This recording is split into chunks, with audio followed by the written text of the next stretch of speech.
Sir আসসালামু আলাইকুম। ওয়ালাইকুম সালাম। ফুল কত করে? 20 টাকা। 20 টাকা। হ্যাঁ।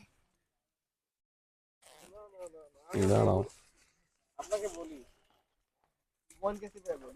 মোহাম্মদ রবিউল ইসলাম মামুন। তুমি ফুল বিক্রি করো? হ্যাঁ। স্কুল যাও না? হ্যাঁ যাই। কোন ক্লাসে পড়ো? ওয়ানে। অনেক। ওর আব্বু নাই? না। কি হয়েছে? মাকে ছেড়ে দিয়ে চলে গেছে। মাকে ছেড়ে দিয়ে চলে গেছে। তোমার আম্মু কি করে? মা সাহায্য তুলে। আর তুমি ফুল বিক্রি করো? হ্যাঁ। সকালে স্কুল যাও? হ্যাঁ। রোজার মাসে স্কুল বন্ধ দিয়েছে। তাই সারাদিন ফুল বিক্রি করো? হ্যাঁ। কত করে ফুল? 20 টাকা। 20 টাকা। ফুল কত করে কিনেছো তুমি? আমার 10 টাকা করে কিনা 10 টাকা 20 টাকা করে বেচি, 10 টাকা দেল ভাতের লেগে লাভ করি।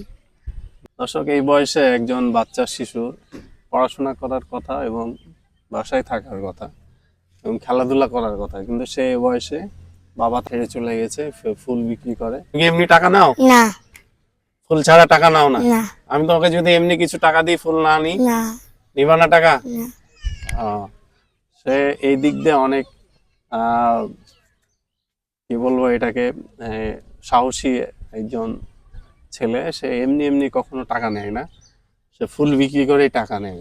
এবং এইসব আসলে সমাজের বিত্তবান মানুষ এবং সরকারের পক্ষ থেকে সব শিশুদের দেখা উচিত, যাতে এসব বাচ্চারা সামনে এগিয়ে যেতে পারে এবং ঠিকমতো পড়াশোনা করতে পারে। তোমার ফুল কয়টা আছে এখানে? আছে 15টা। 15টা? হ্যাঁ। 15টার দাম কত? 300 টাকা।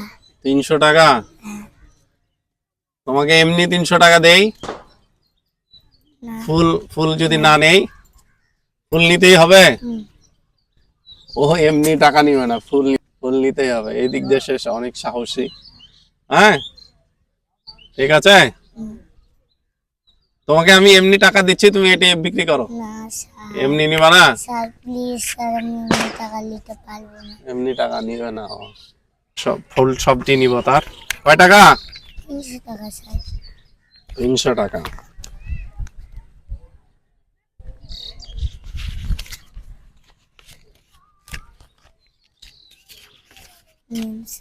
নাও।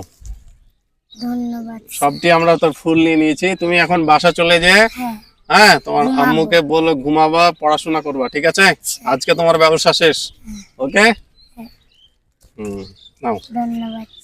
ঠিক আছে।